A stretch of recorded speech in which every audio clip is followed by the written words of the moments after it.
Bernardo Klicksberg ha escrito más de 60 obras traducidas a múltiples idiomas. Asesora a numerosos países en responsabilidad social, desarrollo y pobreza. El informe Klicksberg fue nominado al premio Emmy Internacional.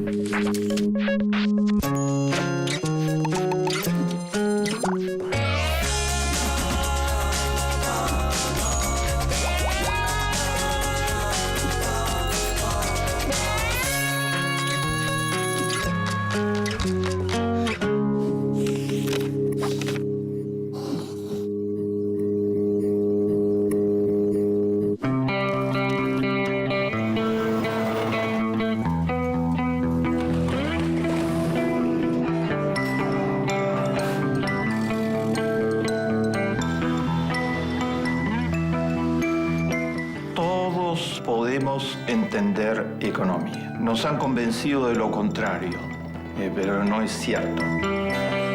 Aquello que no se puede explicar de una manera razonable es porque el que lo está proponiendo no ha logrado captar adecuadamente aquello que se está tratando de entender o no quiere que se lo entienda y quiere reservarse el privilegio de ese conocimiento.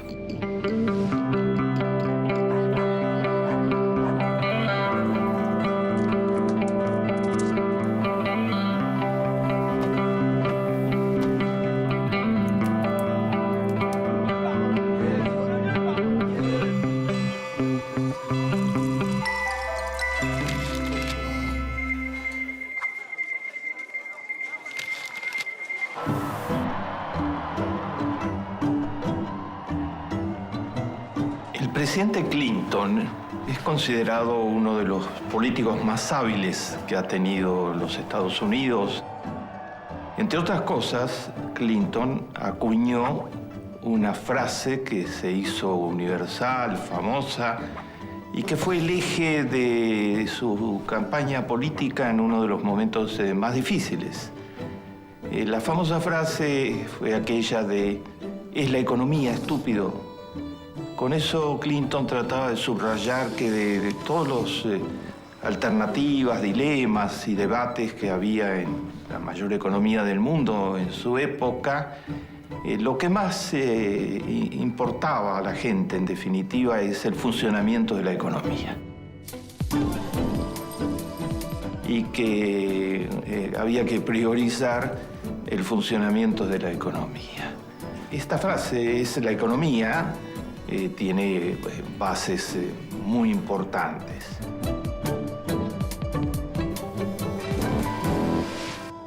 La economía define de una manera muy significativa el estado de ánimo de los pueblos, sus actitudes frente a los gobernantes, su elección de uno u otro candidato. Que el último año de un periodo presidencial tenga una economía difícil, impacta, que la economía funcione bien ese año, aunque no haya funcionado bien los años anteriores, impacta. Los signos de que la economía es fundamental y de que Clinton tenía razón en esa frase son innúmeros.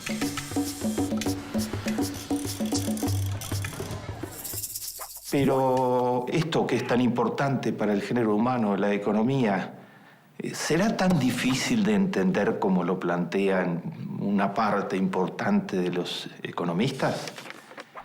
¿Será que solo los economistas pueden entender cómo funciona la economía? Se va a proceder a un nuevo ajuste en las partidas de gastos de los... El número de ricos en España ha crecido un 40%. Se reducirán todos los créditos presupuestarios. La tasa de desempleo alcanza el 23% de la... Se incluirá un nuevo recorte del 20% en las... Han provocado un aumento histórico de la desigualdad en... The IMF lends to restore the economy to be able to finance themselves without our support. Siguiendo las recomendaciones efectuadas por el Consejo Europeo. Si fuera así, como lo plantean sobre todo los economistas ortodoxos, que para entender la economía hay que tener conocimientos avanzados de matemática, de estadísticas, hay que tener una preparación totalmente especializada, que no se metan los que no tienen esos elementos, que no se metan a discutir sus decisiones ni sus elecciones. Vamos a tomar decisiones importantes a lo largo del año en curso. Vamos a tomarlas porque tenemos que tomarlas. ¿Será realmente así? ¿Será que el mundo ha sido creado de modo tal que algo que es muy importante para todos solo puede ser comprendido por un grupito pequeño? Y que por lo tanto ese grupito pequeño tiene virtualmente absoluta posibilidad de hacer lo que le parezca, porque los demás, la gran mayoría, los ciudadanos de a pie, no entienden de economía. Escudándose en este carácter inescrutable de la economía, supuesto carácter inescrutable de la economía, que los otros no pueden entender de economía, que deleguen en los especialistas, se han cometido innúmeros asaltos a la voluntad ciudadana.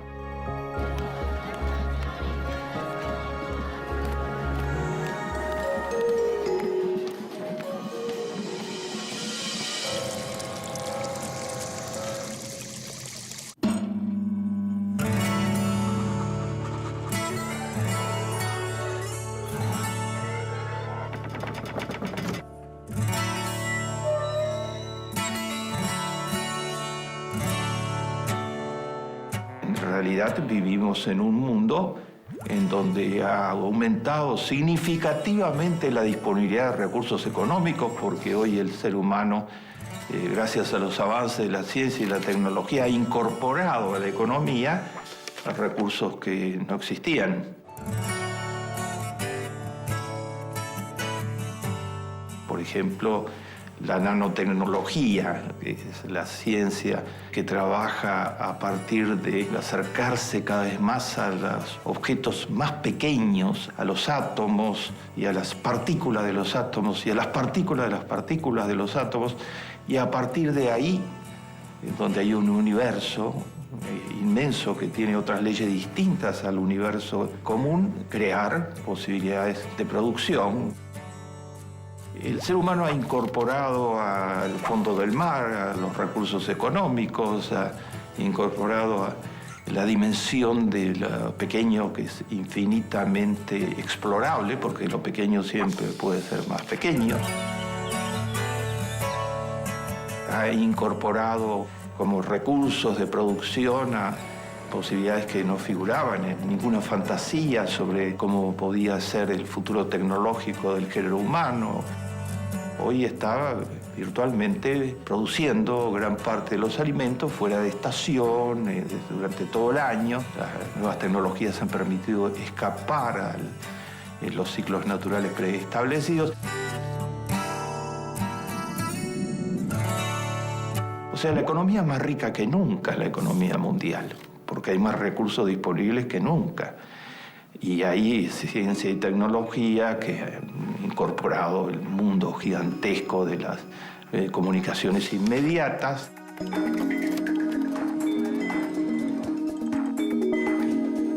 A través de todas las formas posibles, las nuevas tecnologías, desde el Internet hasta el WhatsApp, nos permiten compartir en tiempo real casi toda la información disponible en el mundo, lo que significa aplicaciones y posibilidades que recién se están empezando a explorar en muchísimos campos. Todo eso son recursos de producción, son recursos económicos. Y resulta que en un mundo tan rico en recursos económicos, las contradicciones son abrumadoras, y esas contradicciones llevan a que es imprescindible entender la economía para que haya una democracia real.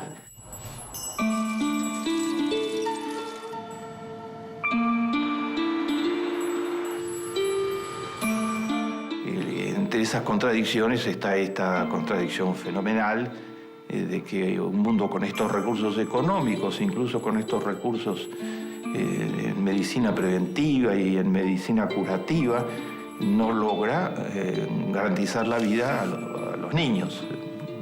Como la UNICEF lo ha constatado en sus informes, 18.000 niños mueren por día por día, porque carecen de recursos económicos que son fundamentales.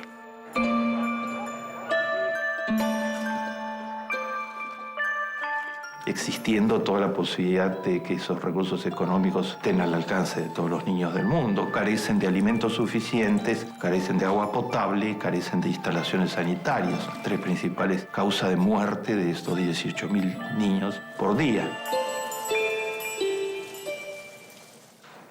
Una economía que se autoinflige daños muy importantes. Cuando se sube la temperatura como efecto de la contaminación por los gases invernaderos y se produce lo que está sucediendo, el calentamiento global en proporciones inéditas. Los cambios climáticos ponen en riesgo desaparecer a este ecosistema único. Hay que crear soluciones inmediatas y sostenibles para detener el calentamiento global. Los científicos afirman que es una señal para comenzar a revertir el daño causado al medio ambiente. Personas en todo el mundo marchan contra el cambio climático. Movilizaciones similares también se han celebrado en la ciudad de Río de Janeiro. Hay previstas para otros 150 países. Entonces hace falta entender más que nunca la economía, porque si no se entiende la economía, se puede estar apoyando a doctrinas, candidatos, partidos, orientaciones que están conduciendo a la semidestrucción del planeta. ¿Pero cómo puede entender la economía? Porque los economistas convencionales dicen que es muy complicado. Y además ellos hacen todo lo posible para hacerla mucho más complicada. Lo que significa que usan un lenguaje que solo pueden entender los que están adentro de la cosa. ¿Será absolutamente necesario usar un lenguaje de ese tipo para explicar la economía? El sector público empresarial, Como hay déficit, no va a tirar de la inversión. Con más ortodoxia y más libertad.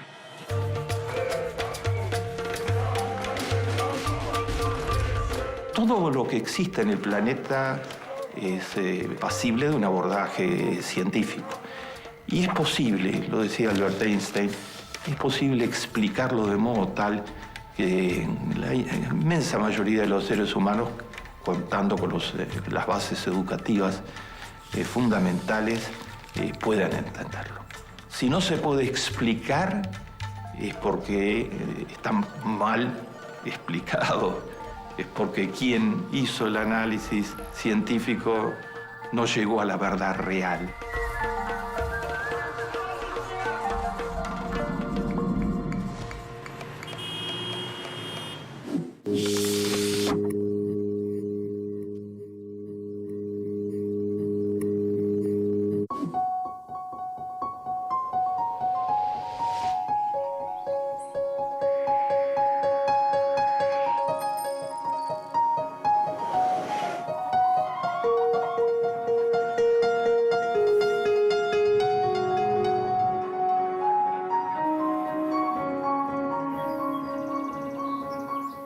La economía es explicable, la economía no es para una secta, la economía se puede entender. Y otra particularidad de convertirla en lenguaje de secta es que no se sabe de qué se está discutiendo en realidad. Y eso permite sustraer del debate los temas más importantes. Por ejemplo, el tema de la desigualdad.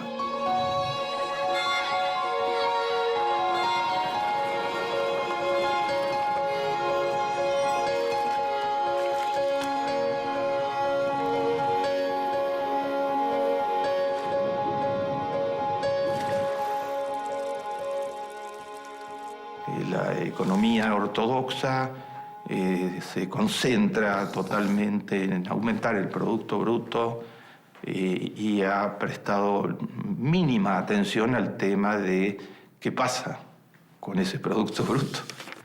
En qué medida aumentar el Producto Bruto significa realmente algo para los sectores más marginados de la población. Pero si el lenguaje es hermético, la gente pierde también toda posibilidad de discriminar cuáles son los temas más importantes, los medianamente importantes, y cuáles son los temas que no merecen la atención focalizada que tienen normalmente en la economía ortodoxa, porque no van a incidir decisivamente en las condiciones de vida de la mayoría de la ciudadanía. Hay que desmistificar la economía. Hay que lograr que cada uno tenga la capacidad de entender por su cuenta y decidir en función de su propia escala de valores, contando con los elementos de juicio necesarios. Y la primera discusión, la más elemental de todas, es ¿para qué sirve la economía? ¿Para qué debería servir? ¿Cómo deberíamos medir si un país avanza o no avanza económicamente?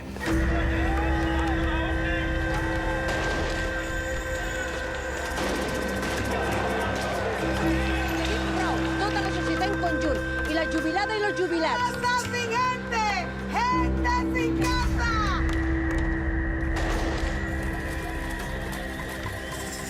Los economistas ortodoxos lo resolvieron de un modo muy sencillo. Dijeron durante muchísimas décadas y muy insistentemente en América Latina, en los años 80 y 90, bajo las dictaduras militares, en todos los modelos neoliberales ortodoxos, que el objetivo de la economía es aumentar el Producto Bruto. El Producto Bruto total y el Producto Bruto per cápita.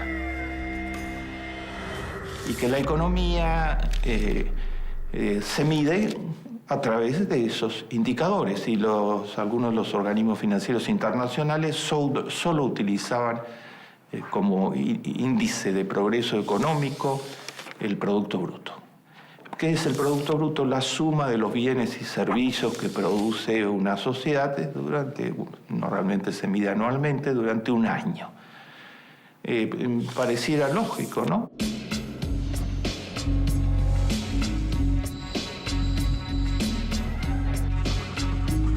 Si produce más bienes y servicios, pareciera que está progresando. Si produce menos bienes y servicios, pareciera que está retrocediendo. Si además se le agrega que se divide por el número de habitantes de un país, el Producto Bruto per cápita, pareciera que con eso nos basta. No nos basta para nada con eso. Es muy diferente a eso. Esa es una patraña que ha vendido la economía de la secta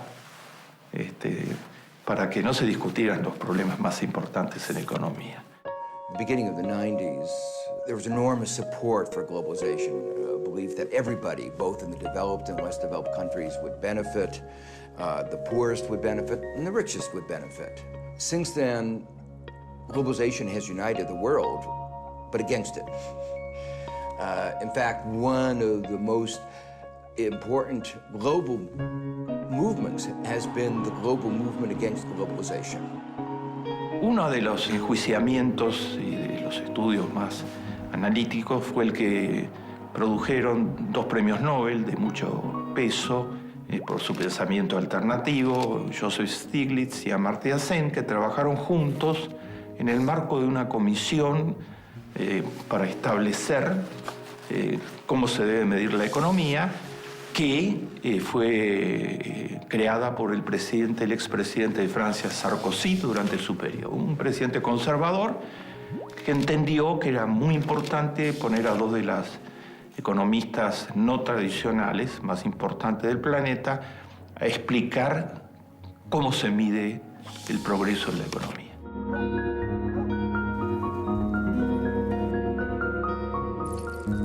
Y el informe que produjo la comisión Stiglitz-Sen, un informe voluminoso, cuestionó totalmente al Producto Bruto como medición de la economía. Dijo, no, la economía debe medir muchas más cosas para saber si está progresando o no está progresando. Tenemos que saber, por ejemplo, si las familias tienen mejores posibilidades de desarrollarse. Tenemos que saber si hay más felicidad en los habitantes de un país, si hay más libertad, si hay más participación en la cultura, una medición, uno de los componentes fundamentales es el grado de armonía con la naturaleza.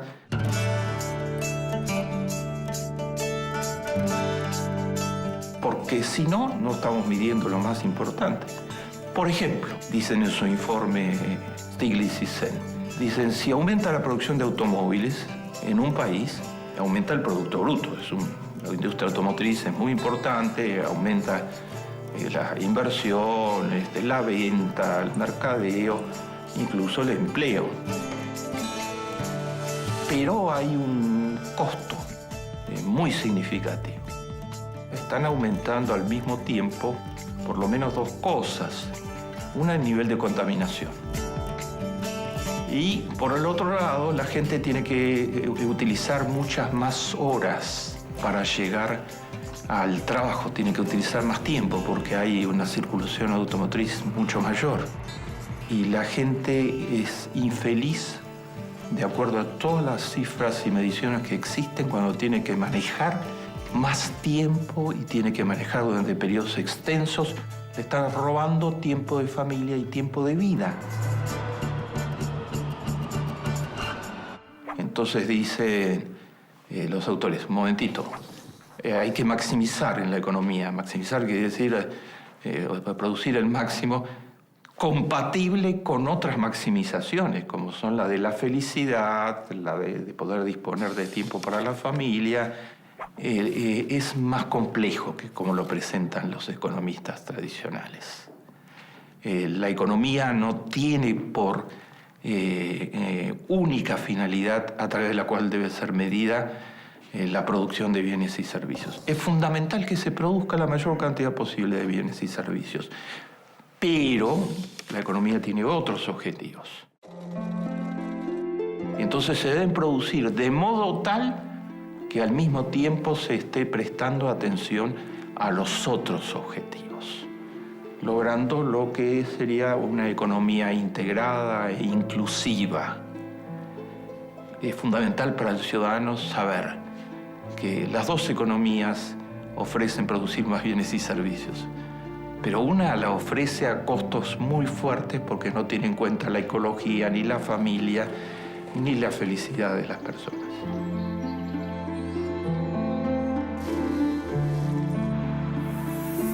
La otra trata de equilibrar todos esos elementos.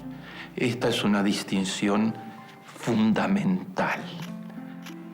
Es muy importante marchar hacia una economía que en lugar de estar basada en el egoísmo, esté basada en tener en cuenta al otro.